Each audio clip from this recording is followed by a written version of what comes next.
17 दिसंबर 2018 को भूपेश बघेल ने मुख्यमंत्री पद की शपथ लेने के कुछ ही घंटों के भीतर मंत्रिमंडल की पहली बैठक में 3 फैसले लिए थे। किसानों की कर्ज माफी, धान की 2500 रुपए प्रति क्विंटल की दर से खरीदी और झीरम घाटी की एसआईटी जांच। राज्य की कांग्रेस पार्टी की पहली पंक्ति के कई नेता 25 मई 2013 को झीरम घाटी में हुए माओवादी हमले में मारे गए थे। इसकी जांच का मामला तो अदालत में उलझ गया, लेकिन कर्ज माफी और धान खरीद पर फौरन अमल हो गया।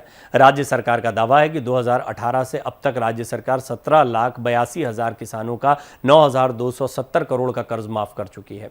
पिछले साल सरकार ने 1 लाख मीट्रिक टन से अधिक धान की खरीदी की थी। देश में सर्वाधिक कीमत पर धान खरीदी के अलावा कुछ महीने पहले ही भूपेश बघेल ने प्रति एकड़ धान खरीदी की सीमा 15 क्विंटल से बढ़ाकर 20 क्विंटल कर दी थी। इसकी चर्चा देश भर में हो रही थी। माना जा रहा था कि भूपेश बघेल की सरकार अपने इन फैसलों को याद दिलाकर चुनाव मैदान में उतरेगी, लेकिन इससे 2 कदम आगे बढ़कर भूपेश बघेल ने एक बार फिर सरकार बनने पर किसानों की कर्ज माफी की घोषणा करके सबको चौंका दिया। फिर से कर्ज माफी की घोषणा की उम्मीद विपक्ष को भी शायद नहीं रही होगी। यही कारण है कि भाजपा के नेता इस मुद्दे पर कोई ठोस और वजनदार तर्क नहीं दे पा रहे। 20 क्विंटल धान खरीदी और धान की सर्वाधिक कीमत का जवाब तलाशती भाजपा को शायद अभी जवाब तलाशने में कुछ समय लगे। नेशनल सैंपल सर्वे की रिपोर्ट के अनुसार भारत में किसान परिवारों की औसत आय 10,218 रुपये है। मेघालय जैसे राज्य में ये 29,348 रुपये और पंजाब में 26,701 रुपये है। लेकिन छत्तीसगढ़ में किसान परिवारों की औसत आय इन राज्यों से बेहद कम है। देश के किसानों की औसत आय से भी कम है, महज 9,677 रुपये। इस पर भी किसानों का कर्ज के बोझ से में दबना भयावह है। एनएसओ की एक रिपोर्ट के अनुसार छत्तीसगढ़ में प्रत्येक किसान परिवार पर औसतन 21,443 रुपए का कर्ज है और लगभग 3 करोड़ की आबादी वाले छत्तीसगढ़ में किसान खातेदारों की संख्या 40,10,772 है। सर्वाधिक कीमत पर धान खरीदी, धान का रकबा 20 क्विंटल करने और अब फिर से कर्ज माफी का वादा, किसान केंद्रित ये तीनों फैसले इस चुनाव में विपक्षी दल भाजपा को बहुत पीछे छोड़ने वाले साबित हो सकते हैं।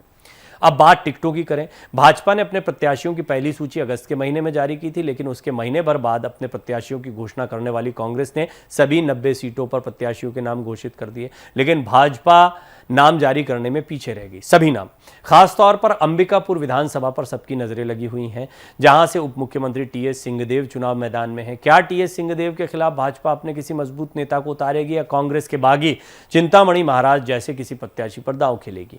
फैसला जो भी हो, यह तय मानकर चलिए कि सरगुजा जिले के चुनाव इस बार दिलचस्प होंगे, जहां कांग्रेस को भाजपा से भी लड़ना है और कांग्रेस के बागियों से भी। इधर सर्व आदिवासी समाज ने मंगलवार को हमर राज पार्टी की तीसरी सूची जारी कर दी। इस सूची में 20 नाम हैं, जिनमें पार्टी के अध्यक्ष बीएस रावटे के पाटन विधानसभा से मैदान में उतरने की घोषणा की गई है। पाटन मुख्यमंत्री भूपेश बघेल का इलाका है।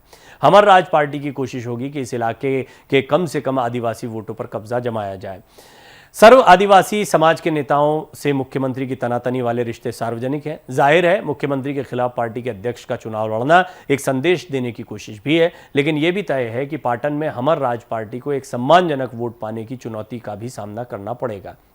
दोनों पहलू इस एक्सप्लेनर में मैंने आपके सामने रखने की कोशिश की है। भूपेश बघेल लोकप्रिय, आप जितनी भी एनालिसिस देखते हैं, जो ओपिनियन पोल आते, तो उसमें आपको कहीं ना कहीं एक एज जो है भूपेश बघेल की तरफ दिखाई देता है।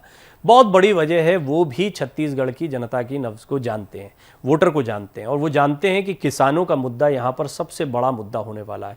मैंने कुछ एक्सप्लेनर में आपको गोबर की खरीद के बारे में भी बताया है, ये भी एक बहुत महत्वपूर्ण मुद्दा था। यानी किसानों को आप यहाँ पर कितना ज़्यादा फायदा पहुँचा सकते हैं, किसानों का विश्वास कितना जीत सकते हैं, एक तो ये आपकी जीत तय करता है, और दूसरा आदिवासियों का विश्वास आप पर कितना है।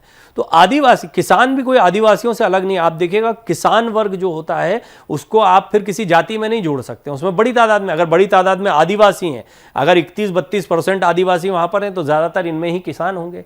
तो किसान करके इनको फोकस किया जा रहा है। हमर राज पार्टी जो है वो अपने एक अलग दांव से, कि क्योंकि वो आदिवासियों के करीब है, क्योंकि वो आदिवासियों की पार्टी है, क्योंकि अभी तक कोई आदिवासी मुख्यमंत्री नहीं मिला है, जैसे कुछ मुद्दों को लेकर वो कांग्रेस के खिलाफ ही ताल ठोकती दिखाई दे रही है ना। कांग्रेस की असली ताकत एक तो किसान दिखाई पड़ते हैं या भूपेश बघेल की रणनीति के लिहाज से, दूसरे आदिवासी वोटर्स। इन्हीं आदिवासी वोटर्स को काउंटर करने की कोशिश विरोधी दलों की तरफ से की जा रही है।